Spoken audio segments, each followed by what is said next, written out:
7. Call this meeting in order. We'll start with the Pledge of Allegiance for those that would like to join me. Pledge allegiance to the flag of the United States of America and to the republic for which it stands, one nation, under God, indivisible, with liberty and justice for all.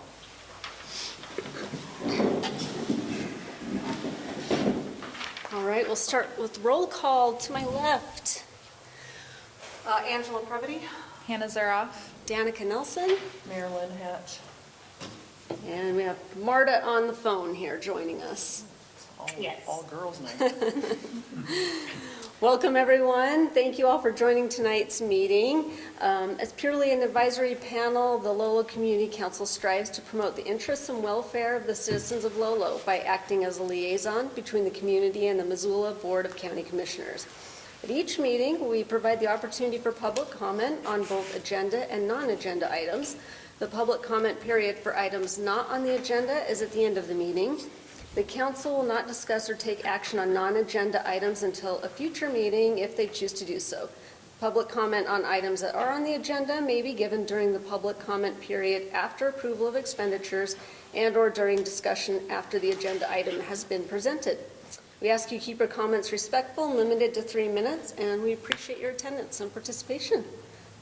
So council, I believe you all received the minutes from last month. Hope you had a chance to look those over. If there's not any discussion, I would entertain a motion. I would move to approve the minutes. I'll second. All right. Any further discussion from anyone? All those in favor? Aye. Aye. All right, minutes approved.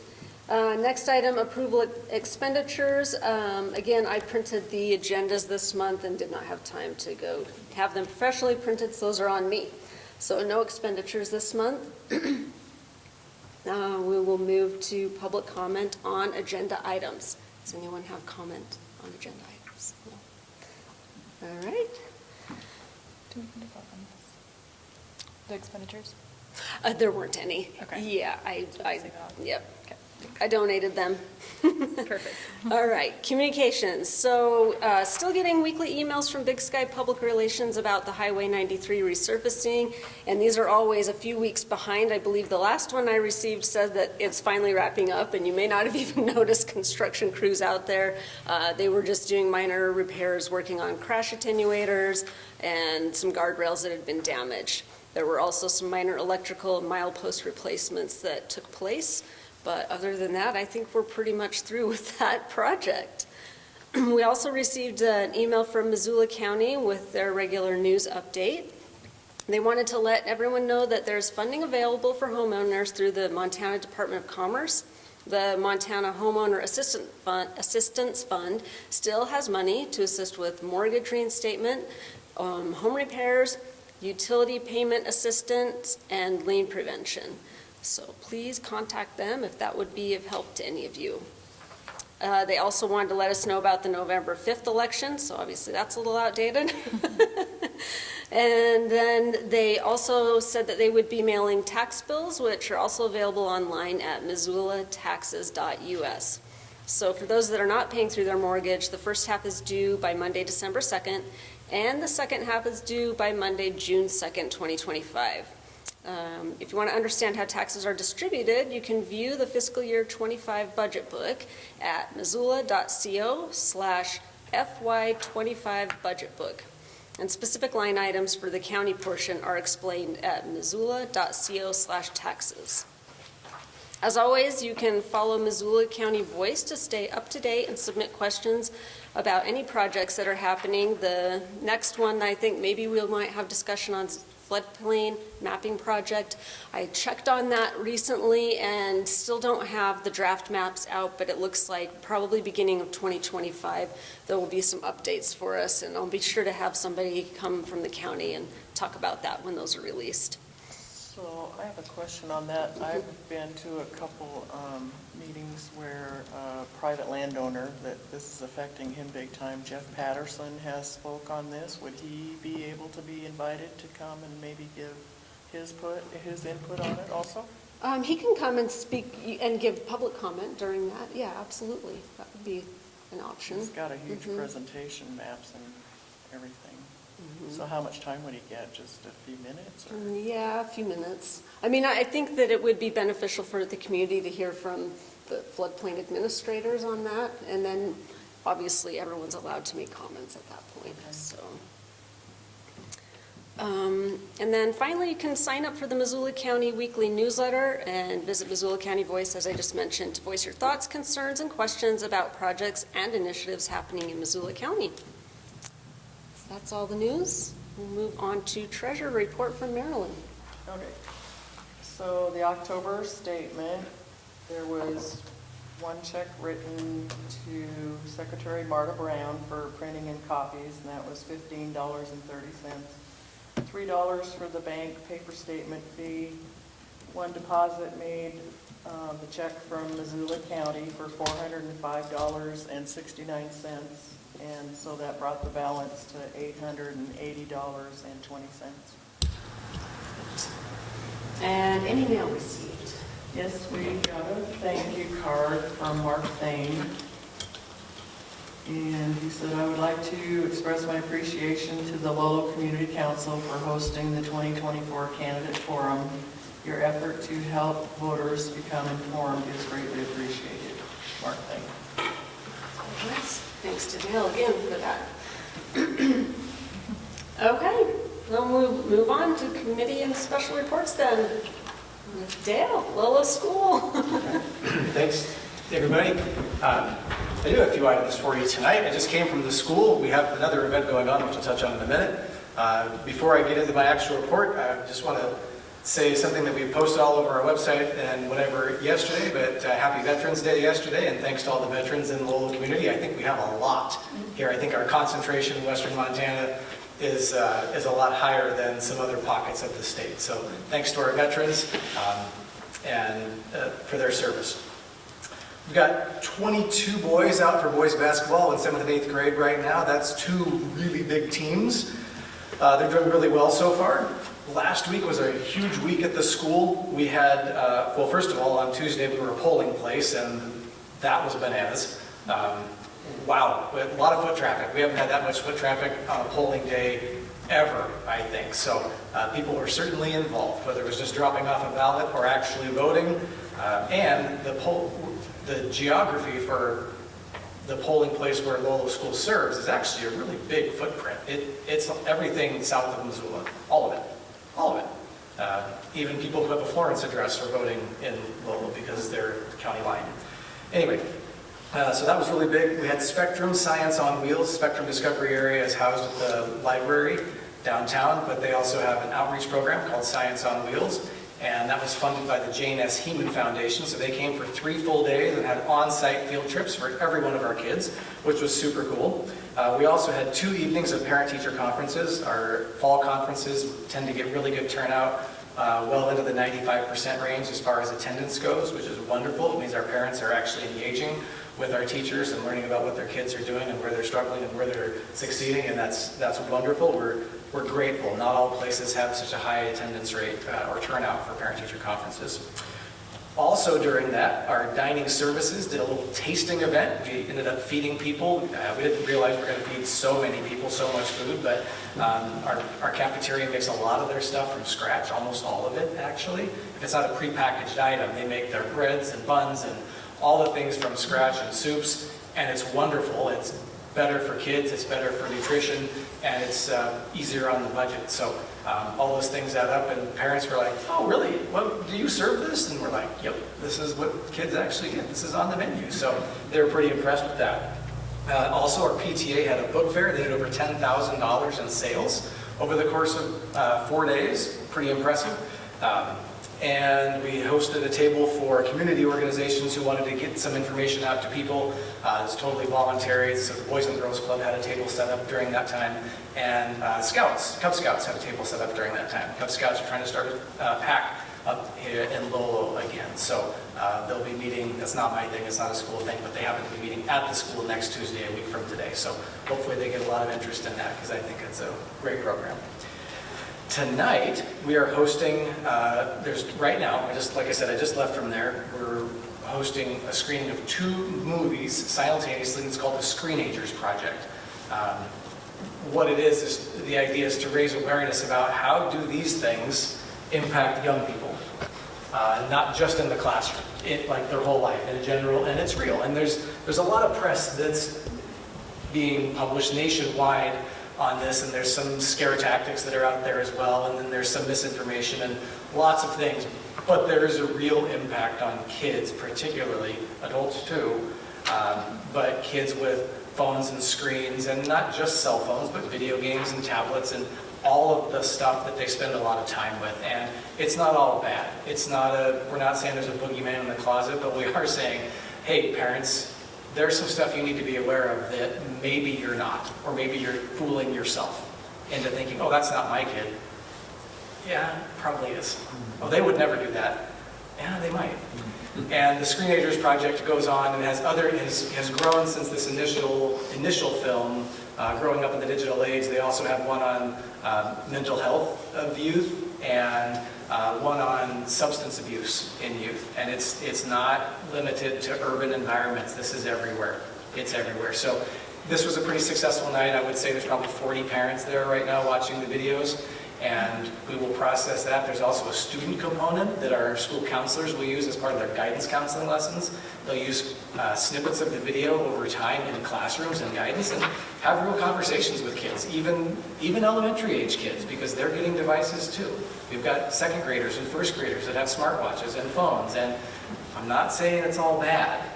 It's kind of the expectation these days, but hey parents, maybe you're not alone. It's okay to put limits on those. It's okay to look at it. It's okay to say no. It's okay to say no. So we're trying to empower parents to have some good knowledge on how to help their kids be responsible and not get sucked into some what can be pretty bad stuff with them. So that's the Screenagers Project. Coming up, we've got holiday concerts on December 9th and 10th. Our PTSA Craft Fair is December 14th.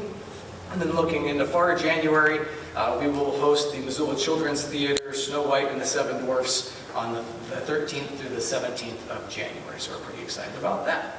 We'd certainly stand for questions if you've got any. Would you mind repeating those 3 again? They're coming up.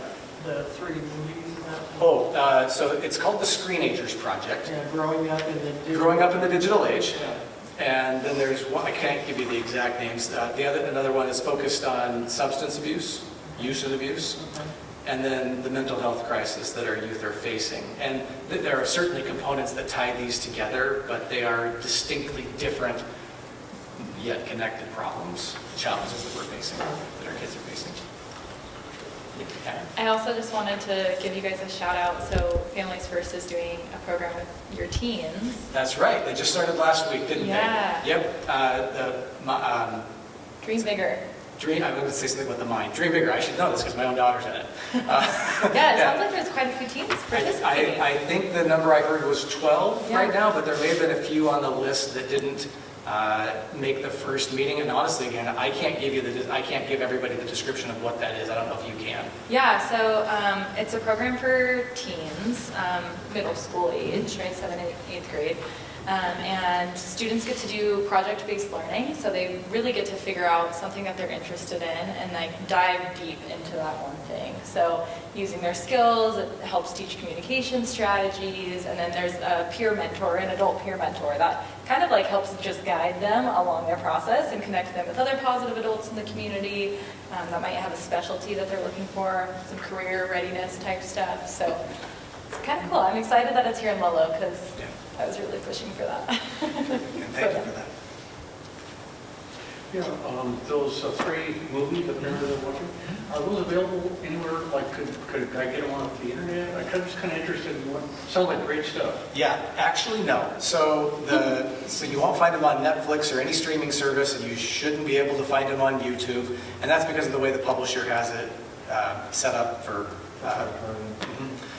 So what we did is we actually used some of our federal COVID relief, the last vapors of money that we had from the COVID pandemic.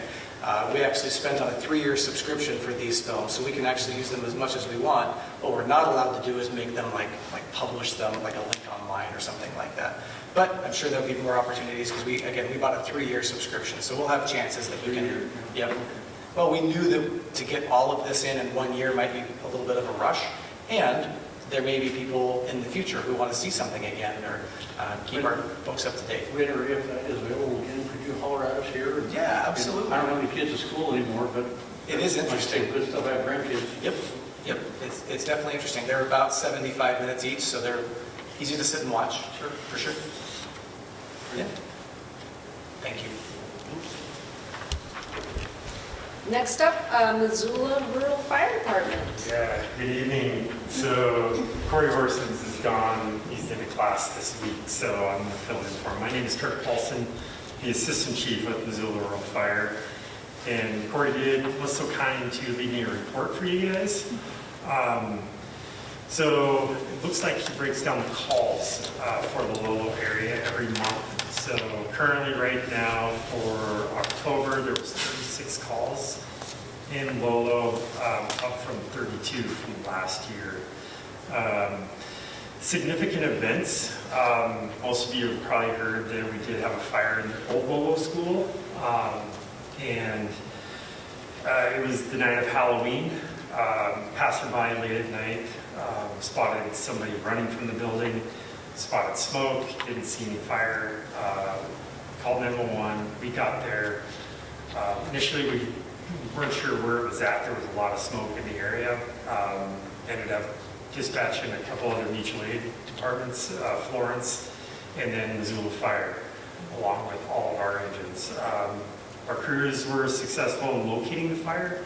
It was in the lower gym area, and it really didn't get built up too bad to extend anywhere else, thankfully. But nonetheless, there was a lot of smoke, and we also still have, as this school, everybody's aware that, it doesn't have any of the alarms or anything in it, so we never know if there's anybody in there, so we still had to get in and search it and make sure there was no transients, occupants, other kids, whatever may be the case. Good news is it sounds like the Missoula County Sheriff's Department did arrest an individual in connection with that fire and charged them with arson and burglary, so hopefully that's the end of that. The other thing, you guys have probably heard Corey talk about the station location study that's currently ongoing. We have received a draft for that. Some of the big highlights from that is our current stations in the order that we don't have fire suppression systems in them. We don't have the separation between the bays and living quarters and bedrooms, which we are currently running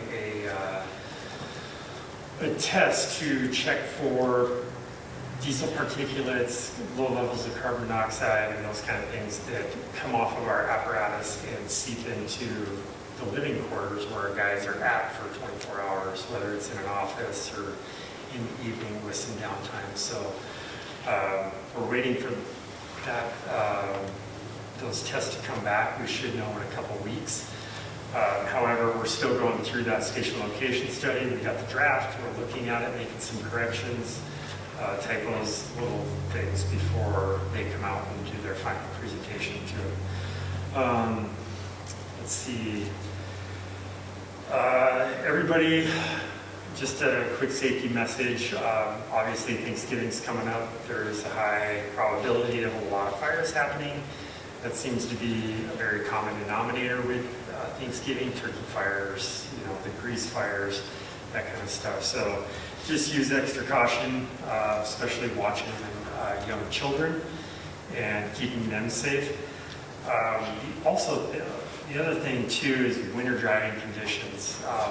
Here we are in November. We still haven't had that first snow of the year, but if you look at the weather coming up, it just gets more and more prominent as we go along. So from my experiences here, those first couple winter storms, if everybody drives between here and Missoula and down the Bitterroot, you know that there's constantly crashes. So make sure that you're watching the forecast, especially now and through the next week, and watching for those accumulating snow conditions, and leaving yourself some extra time, especially when you're commuting back and forth, and having a emergency vehicle kit with you, extra coats, gloves, hats, that kind of stuff in case you do get stranded and you're on the side of the road for a while. So, but just a good reminder just to slow down and take your time, and don't call us. We don't want to see you in that situation, right? So, yeah, other than that, Corey will be back next month. And yeah, do you guys have any questions for us? Anything that's going on? No? All right. Cool. Thank you. Thank you. All right. Don't see anyone from Community Watch or Community Center for those reports. I do have a report from John Martin from Woodman School. He wasn't able to make it tonight, but he did send his report, so I'll read what he sent. Looks like the new state assessment is next year. Mass testing begins this month, November 13th through 20th. The kids will be doing those tests. Guest author Sneed Collard will be doing writing workshops this week, it looks like, November 7th and the 14th. So a couple days he'll be there. Missoula Symphony will be coming to do an assembly on November 21st. And the Jane S. Heeman Foundation donated grant money that brought Missoula Children's Theater to Woodman the week of October 28th. And they received a partial grant for the Montana Butterfly Insect Center. It sounds like probably a field trip for that. They had a pumpkin patch field trip in October for the grades 4-year-olds through 2nd. That went very well. Every student got a pumpkin. And the county bookmobile will be visiting Woodman twice a month on the 2nd and 4th Tuesdays. So that is the report from Woodman. I think that wraps up all of our committee reports. We have a pretty short agenda, so I don't anticipate anyone has any adjustments to the order. So we will move on to unfinished business. So our standing agenda item for general development and transportation discussion. I did attend last week the Transportation Committee meeting in Helena. They finally were discussing the speed study from Missoula to Hamilton that happened 2 years ago, that as a council we wrote to the county commissioners, and then they sent a letter on our behalf with our concerns that extending those speed limits, which was what the recommendation was out of that speed study. It recommended that those transition zones from 45 to 50 and then from 55 to 70 be extended another 0.2 of a mile. Right now they're about 1/10 of a mile. We as a commission had wrote to the county commissioner, or as a council had wrote to the county commissioner saying that we felt like that just isn't going to cut it as far as safety concerns on Highway 93 and would like to see some additional measures.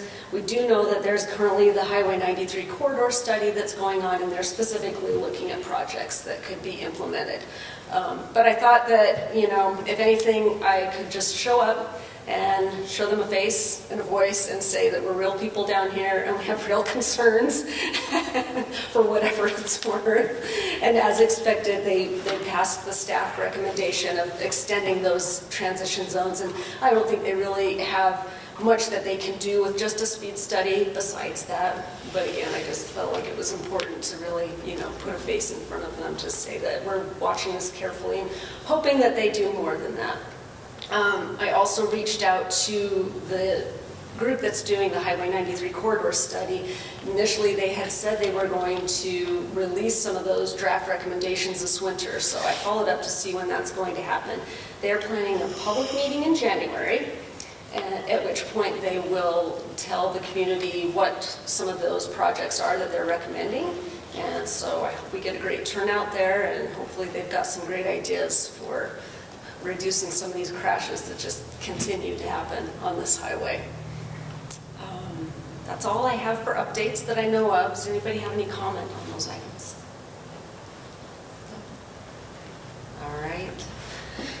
Then moving on to our new business.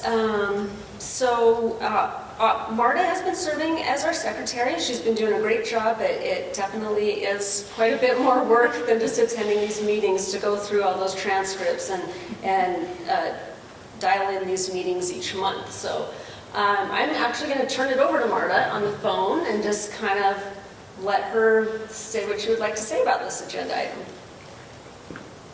Thanks, Danica. So y'all, let me just take you back. Take a trip down memory lane to March or April of this year. And some crazy person nominated me and some other crazy person seconded it. And I said, hey guys, I'm not your gal. That's not what I do. And I said, Ashley, who was the outgoing secretary, would bring her laptop and set it up and just type while people were talking, and it was all scrumptious and like she was amazing. Well, that's who I was going to replace. And let me just, again, I said, I don't type like that. I write longhand or I hunt and peck on my laptop. So anyhow, I accepted because somebody else had asked. It's easy. It's like her day. Well, these past few months that I've been having to go back and go on YouTube and go through the entire meeting again and having to stop it, it literally takes me hours to type up the minutes. And I'm not kidding. And I can only do it for like 15 minutes at a time because it's so tedious. So a couple of months ago, I was on vacation and I wasn't able to attend the meeting. But when I was watching the replay on YouTube, I saw Hannah with her computer. She looked just like Ashley from the elbows down. I was like, okay, clearly, like, there is somebody that is better equipped for this position than me, because I don't want to hate this. And seriously, every time I have to type up these minutes, it's awful. That all being laid out, I would like to nominate Hannah Zura to assume the position of secretary. All right. Thank you, Marta, and thank you for all the time that you've spent on the minutes. I know it's tedious, and we really appreciate all your work that you've done up until this point. So we have a nomination. I guess I'll consider that a motion for a nomination for Hannah. Do we have a second for that? I would second on one condition, that Hannah doesn't feel like she's being voluntold. Yeah, no, it's fine. Okay, all right. So we have a second. Perfect. All those in favor of Hannah taking over as secretary? Aye. Aye. All right. The motion passed. Thanks again, Marta, so much. And thank you, Hannah, now is taking over as secretary. Thank you. All right. Great. Public comment now on items not on the agenda. None. All right. So our next regularly scheduled meeting is December 2nd. However, I know in the past sometimes that meeting has been canceled with holidays coming up and it's a busy time of year. I would just like to open that up to discussion at this point from the council. Did you mean December 10th? I'm sorry. December 10th. Mm-hmm. Yeah, I will not be here on December 10th. Okay. And I will not either. And Marilyn But was I going would phone to, it she in. was going to phone it in. I'll be here. Anybody in the audience opposed if we cancel December's meeting and move to January? Go ahead. I guess I won't oppose. I hate to see us cancel meetings, but completely understand it's a busy time of year. Oh, well, and I will preface it with, I, as of yet, have 0 agenda items for the December meeting. So sometimes when that happens, I can maybe pull in some staff members from the county. I think that's going to be a little difficult in December as well. So it may be. Yeah, and the only thing I can think of that would be happening is the building of the 10th ice rink.